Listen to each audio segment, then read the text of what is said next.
welcome to the 5 a.m. Mester Scrum Show. These are our interviews where we're doing some extra interviews besides just doing the typical 15-minute every day talking about Scrum and Agile. And today I want to do something different. I'm in a change book series. We have a guest here, Karl Fryburg, who's also already published in the change series, and he's an entrepreneur. He's a change agent. He has a topic of goal setting and vision building. He's an entrepreneur, trainer, mentor, coach. He does all this stuff. And I thought it would be great for people who are, as we know, in Scrum and Agile, there's a big push for using goal setting as part of what we do. And I wanted to bring Karl in here because we'll talk about it later, but he's going to be in a future meetup too and work with the people that we know and care about. And with that, I want to introduce Karl. Karl, tell everyone a little bit about yourself. Hey, thanks so much, Greg. It's really a pleasure and an honor to be here again with a fellow collaborator with the Change Book. A little bit about me. I'm down here in Southeast Fort Lauderdale, Florida. Been in the yachting industry for over 40 years. That's kind of my day gig, and then I call myself a yacht technician by day and serial entrepreneur by night. I grew up right around the corner from you. I'm Lancaster, Pennsylvania boy. I was there all the way through high school and graduated and found my passion for the water and the sun and fun. And we had traveled to Florida every summer to visit my grandparents as I was a child. And I just fell in love with Florida. So off I went at about 22 years old. And I've been down here ever since. Really enjoying, and I enjoy what I do. I love my work. But also as time goes on and we get older in life, we come to the realization that, I'm not going to be able to be crawling around in tiny little hot, itchy, tight places for the rest of my life as well, climbing tower legs and all that. So I love what I do. Yeah. I'm trying to scale down a little bit and slow down with that. So that created a new drive and goal and vision for me to move on and start using my voice and my brain to share with others, to share my wisdoms. Oh, good. So I see on Facebook, I saw you post a picture of this giant yacht and how it got out and rolled out. So what is the most rewarding part of getting a ship back into the water? That particular boat is a 20-year-old Viking sport fishing yacht.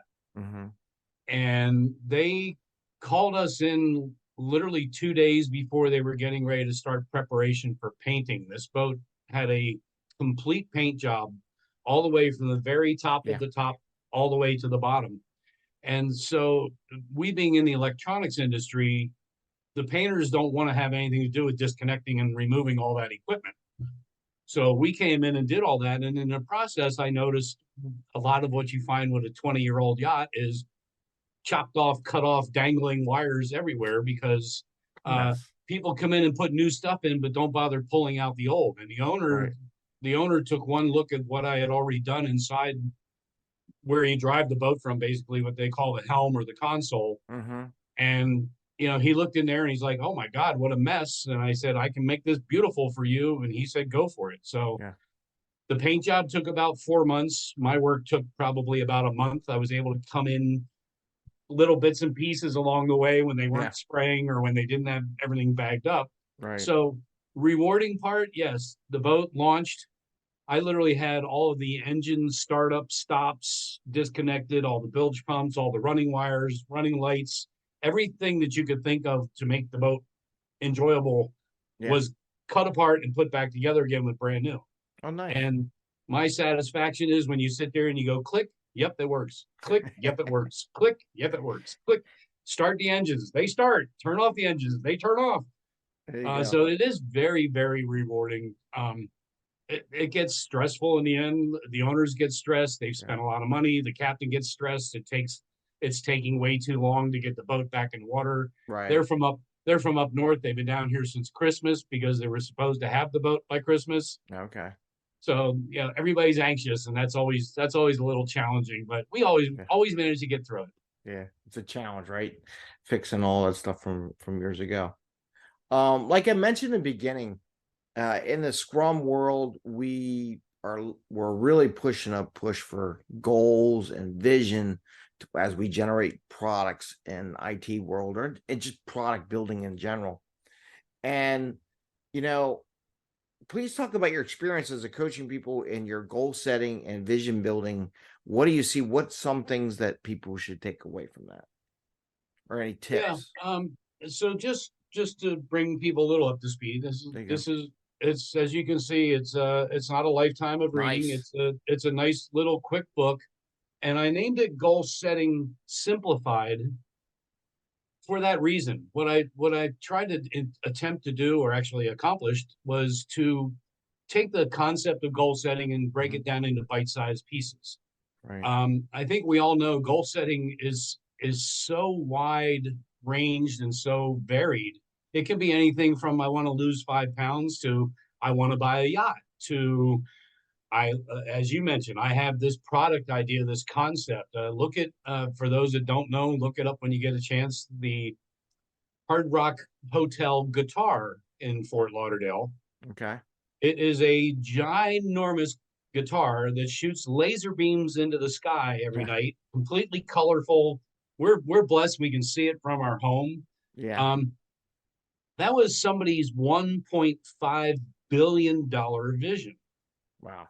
So can you imagine going to the Seminole Tribal Review and going, "What do you think of this?" Yeah. So again, so people get, it's a shame that goal setting doesn't get started taught to kids when they're in fifth grade or sixth grade and taken all the way through high school. It's just not, because they all want everybody to come out and be a cog in the wheel for the rest of their life and not have free thinking or entrepreneurial abilities. So I don't think that's even taught to management and people who graduate college, kind of be the middle management, and just in general. Once they worked their way and got so good at what they did, but they never got to the point where they have to start setting goals for the organization, their teams, and things like that. They have never been taught how to do that either. yeah, so that's why I tried to make it simplified. I Mhm. made it, I broke it down to literally 10, 20 minutes a day for about 5 days. And then as far as in my course, then what we do is about 10 days or a week, whatever, however long it Mhm. takes you to go through, you reach back out to me. And then we spend an hour one-on-one and I record it. And we create like a strategy session around what you've learned and Okay. what your ideas and your visions and goals are moving forward. Um, and then I, of course, take the recording and send it off to the student, client, customer, etc. And it's interesting what you were saying with going into corporations and things.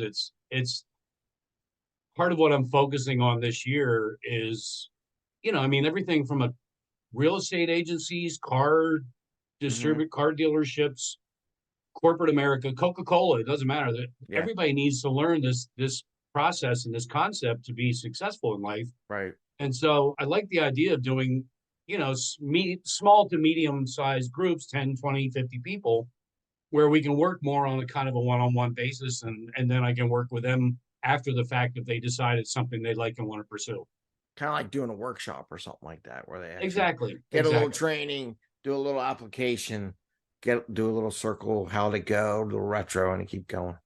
Cool. So, um, I mean, maybe it might think, but a lot of entrepreneurs, business leaders, they have goals, and you probably have your own goals too. One of the things I try to be truthful, there's good days and bad days with goals. Like there's days you meet all your goals and there's days you don't. Um, how do you overcome those bad days and not meeting your goals? What do you have a little techniques, or is there something, you know, that you do for yourself and your Sure. goals? Lean in. Yeah, lean in. You reset the goal. You reset the goal. Oh, good. I like that. The beautiful thing, the wonderful and beautiful thing about goal setting is Mm-hmm. goal setting is a structure and a timeline Right. to assist you. Many people have, depending on how far your reach is here, everybody, at least most successful people, get up every morning. I mean, here, I got one here, I got one Mm-hmm. over there, I got one on my nightstand, I got one Yeah. in my car, journals. We Yeah. either, I've found that writing everything down for what you want to do tomorrow before you go to bed makes going to bed a lot easier than waking up in the morning and trying to remember all the things that you thought about as you were going to bed, Yeah. trying to go to sleep. So yeah, so it's nothing's cast in stone. And Uh-huh. again, part of the book, and I talk about this and I kind of reiterate it throughout the process, to say, don't beat yourself up. Just say, wow, I missed that. Why did I miss that? Right. And that's why you always leave space in between your goals so you can take notes and morph and change. It's amazing. Like if you set a year goal, Right. there's a good chance that within 6 months that goal is completely different than what you thought about a year ago. Oh yeah, So definitely. these quickie daily, goals, projects, things, if they get away from you, they get away from you. There's always the old thing about eat the frog, eat the frog Mm-hmm. first, because Yeah. take care of the biggest hairy elephant Right. in the room. And then of course, how do you eat an elephant? One bite at a time. So Right. that's and I always try to share with my my students and people that um it's there to help Right. more so than to hurt. And if you find yourself beating yourself up over it, then go back to that list of goals and look at what you did accomplish Yeah. and reward yourself for those accomplishments. Yeah. And that makes you feel better about, oh, I didn't get this one done today. And again, reschedule it, reset it. I thought I could do this today. Maybe I need to think about this one for a couple of days and put it out Mm-hmm. to Wednesday Right. and try again. Yeah, no, no, I actually adapt my goal. I do the goal books writing too. And I now write, someone mentioned just what you said, things that were successful, that were good. And they may not have been a part of my goals altogether, but I'm celebrating this was a win, this was a win, things like that in my goal book as I go throughout the day. Because I'm always trying to look back at my goals just to remind myself, what was that what I wanted to do again? And just kind of refocus. I use that as a way to refocus throughout the day as well. Um, Yes. so I know you from being a author in the Change Book series, um, as well as myself in the upcoming versions going out. Um, is there anything about that process that helped stretch your mind that you learned completing your portion of the book, what goes into a book writing process that you got from doing that series? Yeah, there's actually quite a few takeaways, and there were some good lessons learned and some things that have actually helped me moving forward with Okay. people like yourself who are in the next version of the book. Um, I never, I never, re- they kind of, and I like and I don't like the way they do this, but Mm-hmm. nothing personal, Jim. Um, but they kind of just said, look, write a chapter of 3,500 words, submit Mm-hmm. it with some headshots, and we'll review it and let you know if it needs to be edited or audited or whatever else. And so for me to write 3,500 words is not a big challenge, but the fact that it's literally like you want to explain what you do, your Mm-hmm. course, your teachings, your mentoring, whatever it is, in a very short amount of time. So short amount of reading. Right. So I did, and again, in the concept of goal setting, I tried to take and break it down into bite-sized pieces and say, Okay. okay, I want to talk about this first, and then I need to Mm-hmm. move into the body of it, which is this, and then I Mm-hmm. need to close out with this. And interestingly enough, then I get the my first whatever you want to call it, the draft, when they send us the Right. copy that we were able to move on and send to the publisher to make this happen. Yeah. Um, and then I saw people and they're doing bold printing and bullet points and all this cool stuff. And all I did was just write 3,500 words of Yeah. blah blah blah blah blah with a few page breaks or Yeah. paragraph breaks. Mm-hmm. So I really wish I would have had a little more insight Yeah. into how everybody else was doing it. And that's one of the things that I've really enjoyed offering. I think I even sent you mine Yep. right off the bat. everybody that's working on 20, they're like, well, how did you write it? What did you do? I said, let me send you 19 so you can see how people did it, so you Yeah. don't do what I did. Yeah. Yeah. But yeah, as far as writing it was not the challenge. It was just trying to make sure that I put enough meat and potatoes on the plate that everybody could get a full meal. Now, was this your first book or a couple books later? This is actually the third publication I'm involved with. The first two are my own self-published, which I just showed you, the Goal Setting Simplified, and then kind of where my whole writing career and everything all began. Yep. Another big read there, as you can see, about 50 pages, is A Limb for a Limb, which was the 100-year-old oak tree that changed my life 4 years ago when it decided to lop off my big toe right before my very eyes. Gives you a story, and you're like, oh. This was late September of 2019. It took me until the middle of January of 2020 to get through 2 operations and healthy enough to try getting back onto yachts.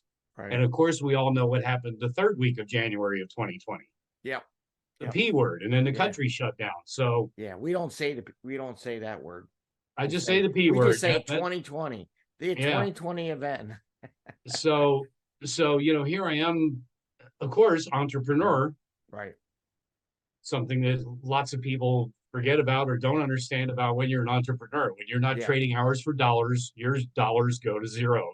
Right. But I also. So, here I am suffering in pain, making no money, dealing with all this mental stress and pressure over how am I supposed to make money. So while I'm laying there on the couch every day recuperating, I'm on my laptop looking for how to create multiple streams of income and write books and publish them on Amazon. And I can tell something I share with everybody in these interviews is if you've had a traumatic experience, a trauma, something horrible that's happened in your life, whether you actually bring it to fruition into publication or not, write it down.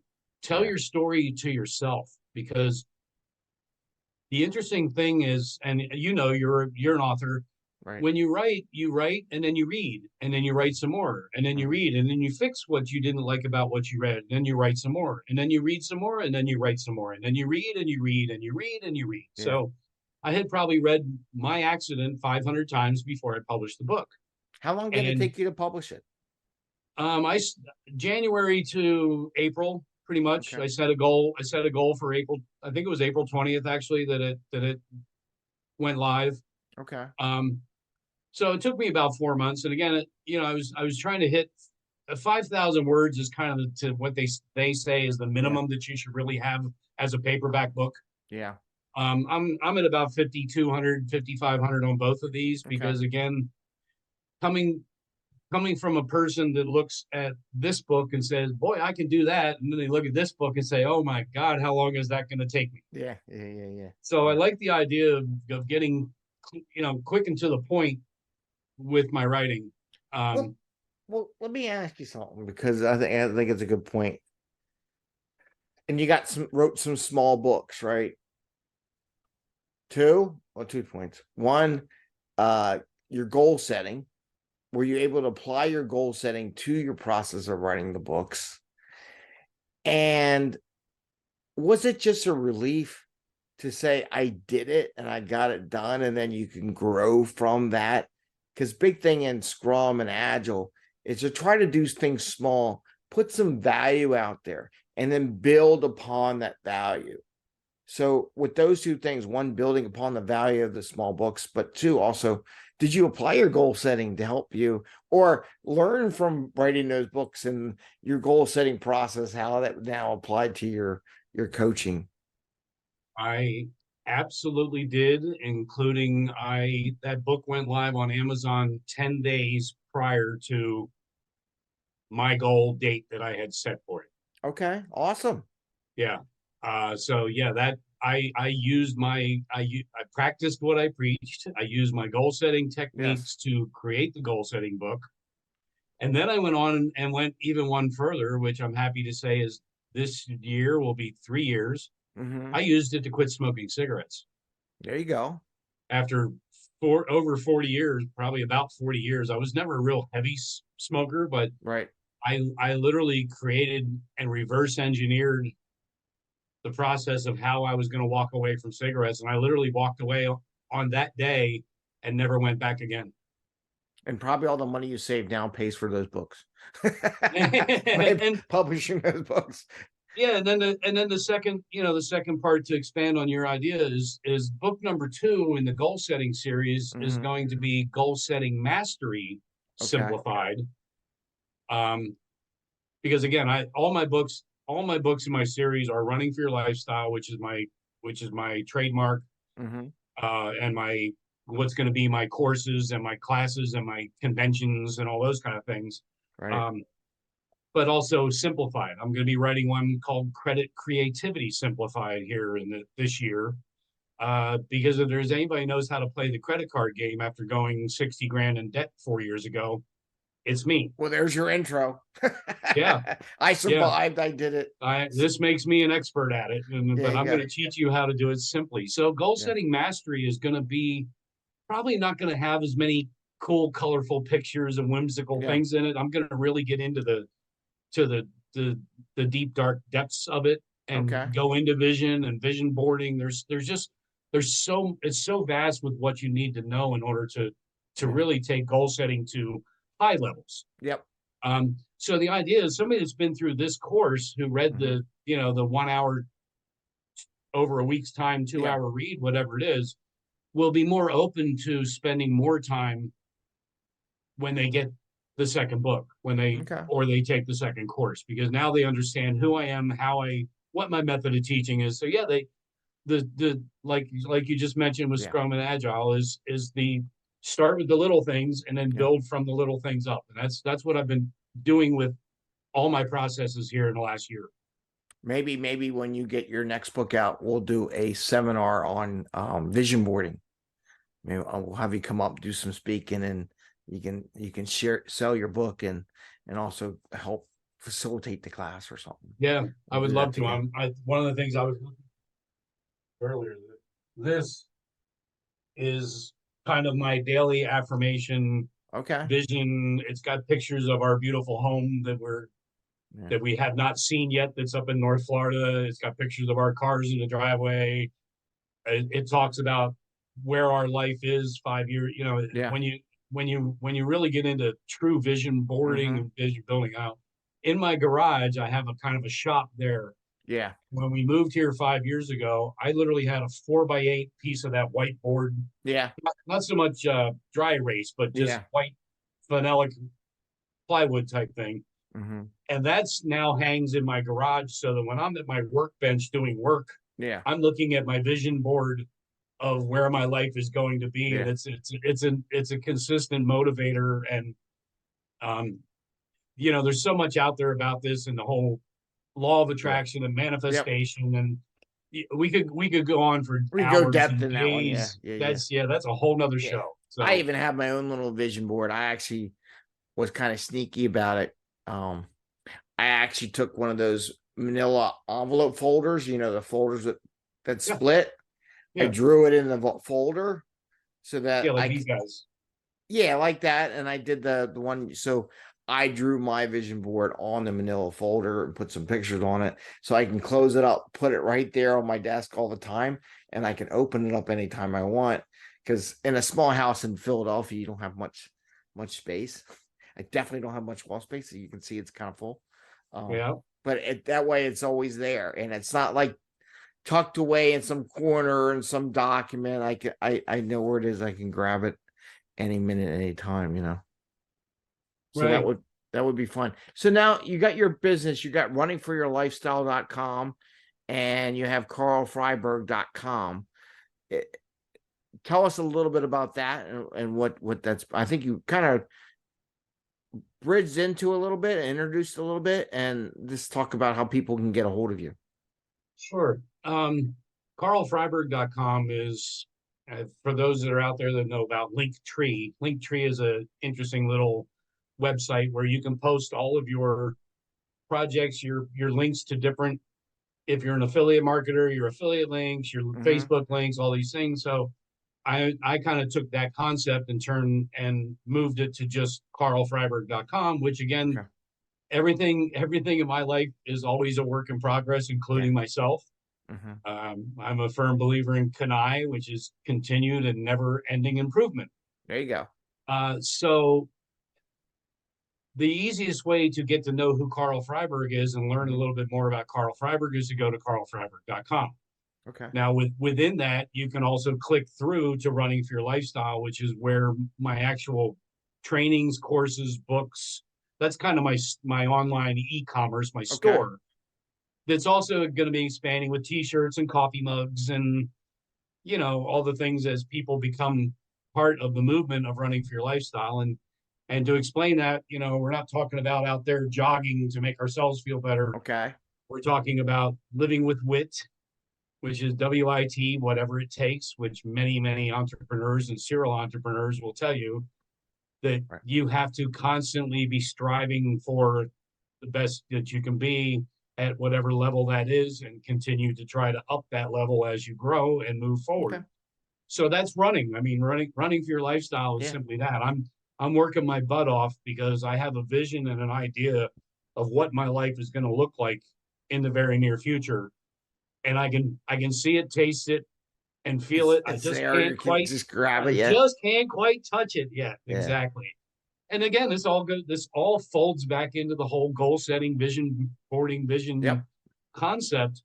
That is what keeps most of us from crawling under the desk instead of sitting down at it. Yeah, definitely. So that's cool. So they can go on your karlfryburg.com. They can link over to the runningforyourlifestyle.com and then sign up for some of your online courses, or I guess you got an online course and I guess you meet or something like that, or courses that you offer. Yes. Okay. Is there anything else about getting contact with? That's, I guess, the best way to getting connected to your contact is your two websites and stuff like that. Yeah, the two websites have all my information on them as well. It's actually I don't hide behind Google Voice or Grasshopper or any of those. The phone number that's on those websites is this right here, my cell phone. Yeah. Me too. I learned a long time ago that one of the things in the state of Florida, if you're a Florida corporation, your phone number's on the internet anyway. So what's the difference? Why do I have no reason? And the few times I've tried that, it's always been kind of an annoyance because oh, is this Google Voice? Do I answer it? Do I call, if I call it back, is it going to get my phone number? Is it going to have the Google Voice number? And I just don't have the time for that tech and that learning curve. So yes, that's the best way. You can find me on Facebook. I am the only Karl Fryburg, Karl with a K, on Facebook. And I'm also in the process, which I know you and I have touched on briefly, which I'm looking forward to bringing you into my new group, which is Goal Setters and Go Getters. Okay. Do you have a LinkedIn page? I do have a link. I am on LinkedIn as well. That's another thing that's slated for 2024 goals, is to get myself more active in it, because it's much more business and business oriented than showing pictures of cute kitty cats and boats. Yep. And I think it's really important. Anything wrong with that space over there? I mean, I usually have Bubbles. I have Heart over here sleeping in my chair. She loves to in my office chair. But Bubbles is here usually, but I think she found a blanket in the other room, and she's like, oh, I'm already done. Yeah. So that's that's the quickest, easiest way to find me. And part of the whole goal setting simplified course and everything, you also become a lifetime member of the Karl Fryburg Club. There you go. Especially right now, like the course that I'm offering, that's $247, is about $1,000 course. It's going to be going up. I mean, just an hour of my time on Zoom is worth more than that. Yeah. Not to mention getting the recording. So, but what I'm doing, because I'm still kind of in launch, not so much pre-launch, I'm still launching and beginning to accumulate new clients and new customers on this particular thing. It's not, I've got some one-on-ones that I've been doing for years. Yeah. Is that I'm offering lifetime access to everything. So when Goal Setting Mastery, which will be a $5,000 course, comes out, because you bought the $247 course. Yep. Now you get that one for nothing. Yeah, I think of it. I think I was watching TV this morning, I was watching a video, and they're talking about people buying into Amazon or buying it, like Elon Musk buying into Tesla, or the partner for Facebook, and how they only spent so much, but over that lifetime it was so cheap. Oh, it was only 15,000, or $1 million or something, and now it's worth billions and billions of dollars. So I always think about that when you have new companies that launch off, getting in the groundwork. Yeah. You got a lifetime. If they set it up right and everything's good, you'll get a lifetime of good stuff out of that you can reuse when it's done that way. So Yeah, I'm I mean, as you know, in a moment I sent you all three of my books on digital because yep. I take as much pride as I do giving them away as I do seeing my little teeny weeny Amazon check that shows up every so often, Yeah, it's always small. People like, oh, you're rich. I'm like, no, it's like a little tiny. It's not very Yeah. much. Here's your $3.42. Great Yeah. job. Keep up the good work. Yeah, it's actually surprised. Google actually sent me a 1099 this year. They usually don't. I guess the IRS needs money, and they're making them. They're like, everyone's like, you gotta give, you gotta document your taxes. So they're having fun. So just to close it up, so you're gonna be at our meetup. It got you written in, and I'm going to promote you, and it's going to go out on February 21st of this year, 2024. It's always the third Wednesday of the month that we do our little meetup. We might do more in the future. If I fill up a whole year of doing once a month and I get so many speakers, so many people, we'll do more. But for now, it's going to be once a month, third Wednesday. Looking forward to having you there and maybe do some exercises and stuff like that. So I want to thank you for coming on the show and sharing your thoughts. And I hope people are inspired to reach out to you, Karl, and give you another avenue to do that. And like I said, definitely bringing you my group and the people I work with. Maybe I'll hook you up with our Slack channel. You can be in charge of the goal motivation part of my Slack channel if you want. We'll tap you in there. I'm always open to sharing my wisdoms, and if there's anything if I could share in closing and it's one of the things I really like to kind of offer to people and live by is just a thought, and that is that dreams become visions, visions become goals. Clearly written, defined, and executed goals become reality. There you go. And you got to work on them. The part is the execution part. Execution you is can key. Dream all you want, but until you actually start working on it, it's just going to be a dream. And I think that's one of the really important. Well, thank you very much, Karl. Wish you the best of luck in your endeavors and all the things you're doing. And I want to thank you for sharing some of your insights into your life and things that you're sharing. So thank you so much. It's been a real pleasure and an honor. Thank you.